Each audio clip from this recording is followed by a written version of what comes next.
नमस्कार विद्यार्थी मित्रों, एजुकेशन अड्डा बाई पवन सर में आपका स्वागत है। आज हम इस वीडियो में कक्षा 12 अर्थशास्त्र विषय पाठ 1 स्वाध्याय के विस्तार पूर्वक प्रश्नों की चर्चा करेंगे। ठीक है, तो इसके पहले के वीडियो में मैंने आपको वैकल्पिक प्रश्न उत्तर, एक एक वाक्य के प्रश्न उत्तर तथा संक्षिप्त प्रश्न उत्तर और मुद्दासर प्रश्न उत्तर स्वाध्याय के अनुसार आप तक पहुंचाए हैं। ठीक है, आप साइट पर जाकर देख सकते हैं, लिंक पर जाकर देख सकते हैं। आज पाठ 1 का स्वाध्याय के विस्तार पूर्वक प्रश्न उत्तर की चर्चा करेंगे। तो इस स्वाध्याय में पहला प्रश्न है, आकृति के प्रकार सविस्तार समझाइए। आकृति के प्रकार सविस्तार समझाइए। तो विद्यार्थी मित्रों, आपकी किताब में आकृति के कुल 6 प्रकार दिए हुए हैं।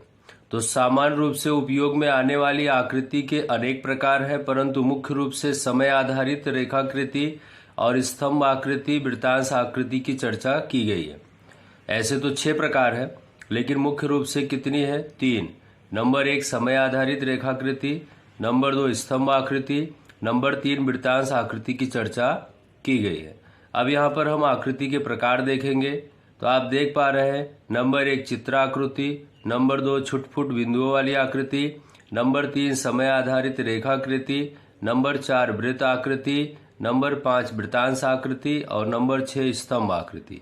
इस प्रकार से यहाँ पे आकृति के 6 प्रकार दिए हुए हैं। लेकिन क्या अब हमें 6 के 6 पढ़ने हैं? नहीं। जैसे कि मैंने आपको ऊपर बताया कि हमें कौन कौन से पढ़ने हैं? 3। ठीक है, कौन सा? समय आधारित, स्तंभ और वृत्तांश। तो सबसे पहला आ गया समय आधारित रेखाकृति।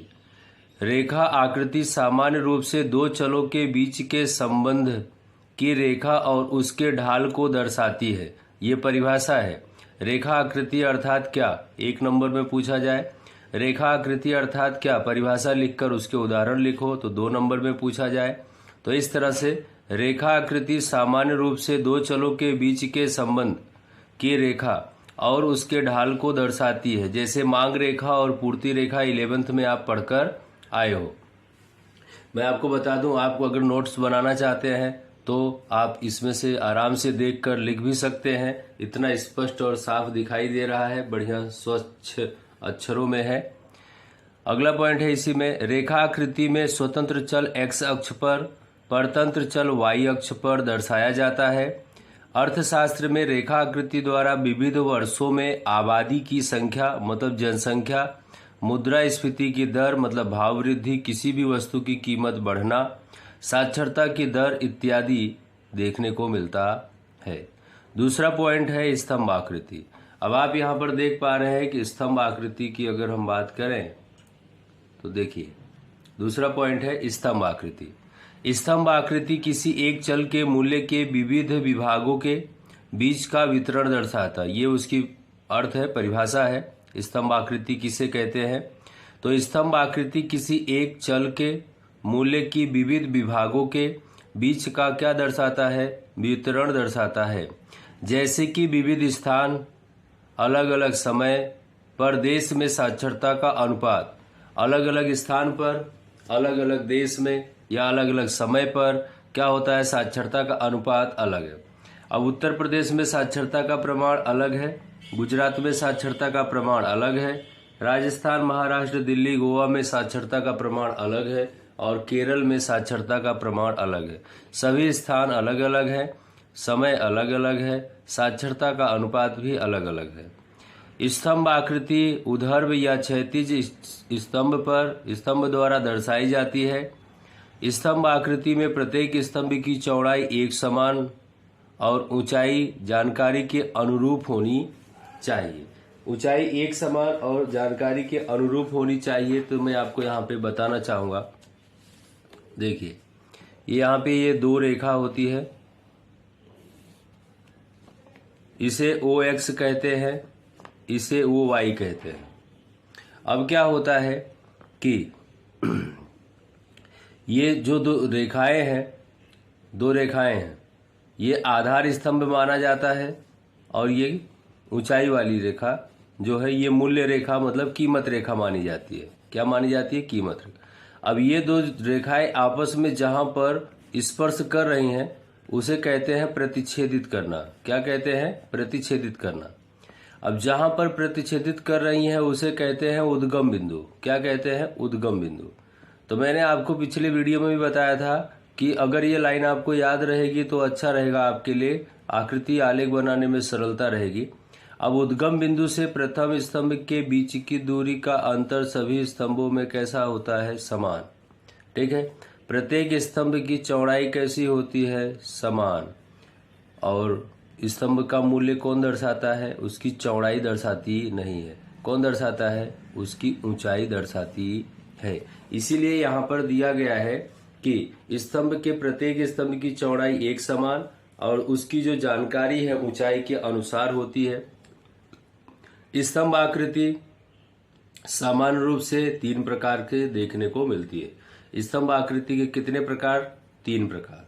ठीक है। Most IMP question. अब इस पैराग्राफ में से क्वेश्चन बना और जो परीक्षा में पूछा जाता है, स्तंभ आकृति के सामान्य रूप से स्तंभ आकृति के कितने प्रकार हैं? तो 3।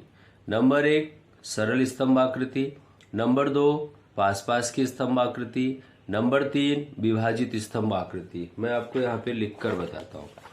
देखिए यहाँ पर दिया हुआ है कि स्तंभ आकृति के प्रकार बताइए। ये प्रश्न देखिए पूरा अलग हो गया। ठीक है। तो इसमें 3 प्रकार दिए हैं, 1, 2 और 3। दूसरा पहला क्या आएगा? स्तंभाकृति। दूसरा क्या आएगा? पास पास की स्तंभाकृति। और जो तीसरा है वो है विभाजित स्तंभाकृति। विभाजित। तीनों आकृतियां स्तंभ स्वरूप में बनेंगी इस तरह से। तीनों आकृतियां क्या होंगी? इस तरह से स्तंभ स्वरूप में बनेंगी। चलिए तो पहले की जानकारी प्राप्त करते हैं। यहाँ पर सरल स्तंभ आकृति। सरल स्तंभ आकृति किसी एक आधार जैसे कि सरल स्तंभ आकृति किसी एक आधार जैसे कि प्रदेश, समय काल और वस्तु के लिए किसी मूल्य को दर्शाता है। क्या करता है? किसी मूल्य को दर्शाता है। पास पास की स्तंभ आकृति दी हुई है तो विविध स्थानों, समय और वस्तु के लिए एक से अधिक चलों की जानकारी देने के लिए पास पास की स्तंभ आकृति बनाई जाती है। कौन सी आकृति बनाई जाती है? पास पास की स्तंभ आकृति बनाई जाती है। जैसे कि यहाँ पर उदाहरण दिया हुआ है, समय काल एक आधार है, साक्षरता एक चल है तथा स्त्री और पुरुष के 2 वर्ग बटे हुए हैं। तो इस स्त्री और पुरुष के 2 वर्ग के आधार पर हम स्तंभ आकृति बनाएंगे। तो विविध समय काल में स्त्रियों और पुरुषों में साक्षरता का अनुपात देखने को मिलता है। अब अलग अलग समय काल में, अलग अलग वर्षों में। ठीक है। देखने के लिए पास पास की स्तंभ आकृति बनाई जाती, क्योंकि यहाँ पर स्त्री और पुरुष 2 व्यक्तियों की बात हो रही है, इसके लिए पास पास की स्तंभ आकृति बनेगी। अगर खाली स्त्री की बात होती तो साधारण मतलब सरल स्तंभ बनता, या खाली पुरुष की बात होती तो भी सरल स्तंभ बनता। लेकिन यहाँ पर दोनों की बात हो रही है, स्त्री और पुरुष की, तो पास पास की आकृति बनती है। तो आकृति को आकर्षक बनाने के लिए वर्ग के स्तंभ को अलग अलग रंग अथवा शेड में दर्शाया जाता है। जब पास पास की आकृति बनेगी, अब पास पास की आकृति किस प्रकार से बनेगी मैं आपको वो भी बता दूं। अब जो पास पास की आकृति है वो कुछ इस तरह से यहाँ पर खींच दिया गया। 2 स्तंभ क्या होते हैं? एक दूसरे के साथ जुड़े होते हैं। 2 स्तंभ क्या होते हैं? एक दूसरे के साथ जुड़े होते हैं। अब इसी में एक स्त्री हो गया, एक पुरुष हो गया, एक स्त्री हो गया, एक पुरुष हो गया, तो ये क्या हो गया? पास पास के स्तंभ आकृति इस तरह से बनते हैं। ठीक है। अब इसी के अंदर क्या होगा? हम कोई डिजाइन दे दें, मान लो कि जैसे ये वाला भाग है तो हमने इसको इस तरह से डिजाइन दे दिया, तो अब ये क्या हुआ? शेड तैयार होगा। क्योंकि कलर भरने में क्या हो जाता है? टाइम ज़्यादा बिगड़ता है। क्या होता है? टाइम ज़्यादा बिगड़ता और पेज भी खराब होने की संभावना ज़्यादा रहती, इसलिए हम ज़्यादातर शेड बना देते हैं। ठीक है, और देखने में अच्छा लगता है, संकेत स्पष्टीकरण भी हो जाता है कि ये स्त्री है और ये पुरुष है। तीसरा पॉइंट है यहाँ पर विभाजित स्तंभ आकृति। जब स्तंभ आकृति के प्रत्येक स्तंभ का मूल्य एक से अधिक उप विभागों में वितरण किया जाए तब विभाजित स्तंभ आकृति बनाई जाती है। अब यहाँ पर देखो स्तंभ आकृति की परिभाषा दे दी गई। अगर आपको पूछा जाता है कि स्तंभ आकृति किसे कहते हैं तो आप आराम से लिख सकते हैं। फिर से देखते हैं, जब स्तंभ आकृति के प्रत्येक स्तंभ का मूल्य एक से अधिक उप विभागों में वितरण किया जाए तब विभाजित स्तंभ आकृति बनाई जाती है। अब विभाजित स्तंभ आकृति कैसे बनाई जाती है? यहाँ पर इस तरह से दो रेखा खींचा जाएगा, यहाँ पर एक स्तंभ पूरा बनेगा, उसका दूसरा भाग बाजू में बनेगा। अब इसके जो भी खंड होते हैं, देखिए विभाजन हो गया, क्या हो गया? विभाजन हो गया। इसमें 3 खंड हुए, इसमें 4 हुए। ये जो विभाजन हुआ इसे विभाजित स्तंभ आकृति कहते हैं। स्तंभ के स्वरूप में खड़ा है, यहाँ पर आधार है, उसके खंड कर दिए गए, इस तरह से इसे स्तंभ विभाजित स्तंभ आकृति कहते हैं। स्तंभ के उप विभागों को अलग अलग रंगों अथवा शेड से आकर्षित किया जाता है और उस पर अंक दर्शाए जाते हैं। अब देखिए यहाँ पर जैसे कि अभी मैंने थोड़ी देर पहले आपको बताया था, उसी तरीके से ये जो भाग है अगर इसे हम इस तरह से क्या कर दें, अलग अलग रंग या अलग अलग शेड में दर्शा देते हैं तो जो भी है वह क्या हो जाएगा, इसमें अंतर देखने को मिलेगा।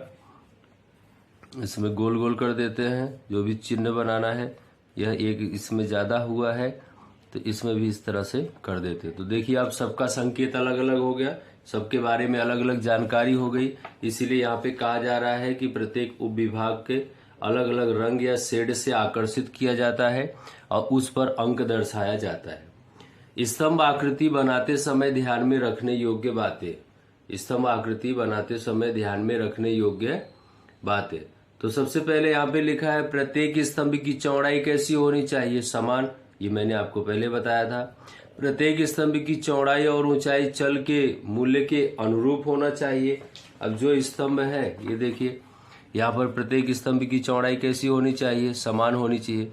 ऊंचाई कैसा होना चाहिए, इसके अनुरूप होना चाहिए, जो कीमत दिया हुआ है उसके अनुरूप होना चाहिए।